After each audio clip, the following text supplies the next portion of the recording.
ഇന്ന് നമ്മൾ പഠിക്കുന്ന ടോപ്പിക് എന്ന് പറയുന്നത് +1 മാത്തമാറ്റിക്സിലെ ട്രിഗണോമെട്രി എന്ന് പറയുന്ന ഒരു ചാപ്റ്ററാണ്.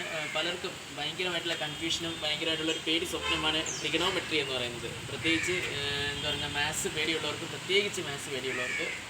അതിൽ ഒന്നാമത്തെ കാര്യം എന്ന് പറഞ്ഞാൽ, ഒന്ന് നിങ്ങൾക്ക് ആ മാത്സിൻ്റെ ബേസിക് അതൊന്ന് ക്ലിയർ ചെയ്യുക, ഒന്നാമത്തെ കാര്യം. രണ്ടെന്ന് പറയുന്നത്, മാത്തമാറ്റിക്സിനെ സംബന്ധിച്ചിടത്തോളം നമുക്ക് ആ റൂട്ട് അറിയാമെന്നുണ്ടെങ്കിൽ, അതായത് ആ ചെയ്യേണ്ട സ്റ്റെപ്പുകളൊക്കെ അറിയാമെന്നുണ്ടെങ്കിൽ, അത് സിംപ്ലിഫൈ ചെയ്യേണ്ടത് എങ്ങനെയാണെന്ന് അറിയാമെന്നുണ്ടെങ്കിൽ നമുക്ക് മാത്സ് സിമ്പിളായിട്ട് പഠിച്ചെടുക്കാവുന്നതാണ്. പിന്നെ ട്രിഗണോമെട്രിയെ സംബന്ധിച്ചിടത്തോളം കുറേ ഇക്വേഷൻസ് ഉണ്ട്. അത് നല്ലതുപോലെ പഠിച്ചാലേ നമുക്ക് ആ ട്രിഗണോമെട്രി ചെയ്യാൻ പറ്റൂ. ആ ഇക്വേഷൻ നിങ്ങൾ കാണാതെ പഠിക്കുക, ബൈ ഹാർട്ട് ചെയ്യുക. അത് മാത്രമേ നമുക്ക് അതിനകത്തൊരു സൊല്യൂഷൻ എന്ന് പറഞ്ഞ് എഴുതാൻ പറ്റൂ, ഒരു സൊല്യൂഷൻ എന്ന് പറയാൻ പറ്റും. അപ്പോൾ നമ്മൾ ഈ ട്രിഗണോമെട്രിയിൽ ഞാൻ ഒന്നുകൂടെ പറയുകയാണ്. ഇപ്പോൾ നമ്മൾ 10ാം ക്ലാസ്സിൽ നിങ്ങൾ സ്റ്റേറ്റ് സിലബസുകാർ പഠിച്ച് CBSE കുറച്ചുകൂടെ അഡീഷണൽ ആയിട്ട് കുറേ കാര്യങ്ങൾ പഠിക്കുന്നുണ്ട്. പക്ഷേ സ്റ്റേറ്റ് സിലബസുകാർ +1 ട്രിഗണോമെട്രി പഠിക്കുമ്പോൾ ഒരു കാരണവശാലും 10ാം ക്ലാസ്സിലെ ആ ലാഘവത്തോടു കൂടി +1 മാത്തമാറ്റിക്സ് പഠിക്കാൻ നിൽക്കരുത്. +1 +2 കുറച്ചുകൂടെ ഹൈ ലെവലാണ് +1 +2 മാത്തമാറ്റിക്സ്, അതുപോലെ ഫിസിക്സ് ഒക്കെ. അപ്പോൾ പ്രത്യേകിച്ച് ട്രിഗണോമെട്രിയിൽ നിങ്ങൾ കുറച്ചുകൂടെ അഡീഷണൽ ആയിട്ട് കുറേ കാര്യങ്ങൾ പഠിക്കുന്നുണ്ട്. ഇപ്പോൾ ഉദാഹരണത്തിന് നിങ്ങൾ 3 ട്രിഗണോമെട്രി ഫംഗ്ഷനെ 10ാം ക്ലാസ്സിൽ പഠിക്കുന്നുള്ളൂ സ്റ്റേറ്റ് സിലബസുകാരൊക്കെ. ഒന്നെന്ന് പറയുന്നത് സൈനും കോസും ടാനും ഒക്കെയാണ്. ഇതല്ലാതെ കുറച്ച് 3 ഫംഗ്ഷനും കൂടെ ഉണ്ട്. അതായത് കൊസീക്കും സീക്കും കോട്ടും ഒക്കെ ഉണ്ട്. അതിൻ്റെ ഇക്വേഷൻസ് ഒക്കെ ഉണ്ട്. അത് ഞാൻ അടുത്ത വീഡിയോയിൽ അത് ഡീറ്റെയിൽ ആയിട്ട് ഇടുന്നുണ്ട്.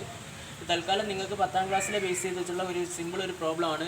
ഇതിനകത്ത് മെയിനായിട്ട് പഠിക്കാനുള്ളത്, ആദ്യം നിങ്ങൾ ഇക്വേഷൻസ്, ഇതിൻ്റെ വാല്യൂസ് എല്ലാം കൃത്യമായിട്ട് പഠിച്ചു വയ്ക്കുക. ട്രിഗണോമെട്രി എന്ന് പറഞ്ഞാൽ എല്ലാവർക്കും ഒരു പേടി സ്വപ്നം തന്നെയാണ്. 10ാം ക്ലാസ് കഴിഞ്ഞ് പ്രത്യേകിച്ച് +1 +2 +1 ട്രിഗണോമെട്രിയുടെ ബാക്കി കണ്ടിന്യൂഷനൊക്കെ +2 വരുന്നുണ്ട്. അത് നല്ലതുപോലെ അരച്ച് കലക്കി നല്ലതുപോലെ പഠിച്ചെടുത്താലേ നമുക്ക് ഈ മാത്തമാറ്റിക്സ്, പ്രത്യേകിച്ച് +2 മാത്തമാറ്റിക്സ് നല്ലപോലെ കവർ ചെയ്യാൻ പറ്റും. നമുക്ക് എങ്ങനെ ചെയ്യുന്നത് നോക്കാം. ഒന്നാമത്തെ ക്വസ്റ്റ്യൻ ഇതാണ്. പ്രൂവ് ചെയ്യാനാണ്. sin π/6 + 2 cos² π/3 - tan π/4 = 0 എന്ന് പറയുന്ന ഒരു ക്വസ്റ്റ്യനാണ്. സിമ്പിളായിട്ടുള്ളൊരു ക്വസ്റ്റ്യനാണ്. ഇതിനകത്ത് എപ്പോഴും ചിന്തിക്കുക, π/6 എന്ന് പറഞ്ഞാൽ എൻ്റെ ആൻസർ എന്ന് പറയുന്നത് sin 60 എന്നാണ്. സൈൻ എന്താണ്? 60 എന്നാണ്. π/6 എന്ന് പറഞ്ഞാൽ അതിൻ്റെ ആൻസർ 30 എന്നാണ്. അതുപോലെ തന്നെ π/3 എന്ന് പറഞ്ഞാൽ അതിൻ്റെ ആൻസർ എന്താണ്? 60 എന്നാണ്. പക്ഷേ അത് രണ്ടും തിരിച്ചും മറിച്ച് വിട്ടങ്ങ് പറഞ്ഞാൽ മതി. നിങ്ങൾ 3 വന്നാൽ 60, 6 വന്നാൽ എത്ര? 30.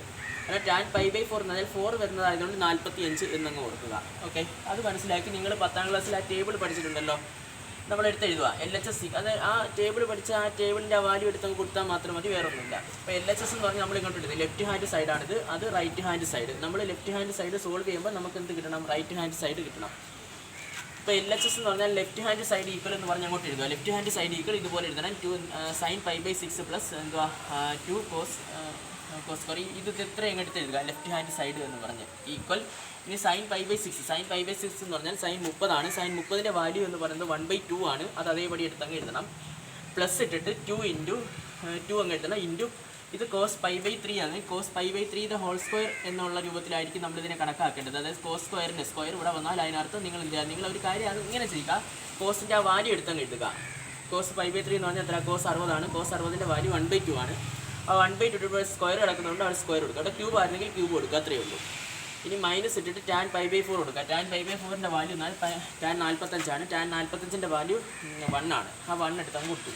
നമ്മളിതിനെ അങ്ങ് സോൾവ് ചെയ്തെടുക്കുക. 1/2 ഇതുപോലെ എഴുതി. അതുപോലെ തന്നെ 2 × 1ൻ്റെ സ്ക്വയർ 1 ആണ്. 2ൻ്റെ സ്ക്വയർ 4 ആണ്. -1 എന്ന് പറഞ്ഞ് എടുത്തെഴുതി. ഈ 4ഉം 2 കൂടെ വെട്ടുമ്പോൾ കിട്ടുന്ന വാല്യൂ ആണിത്.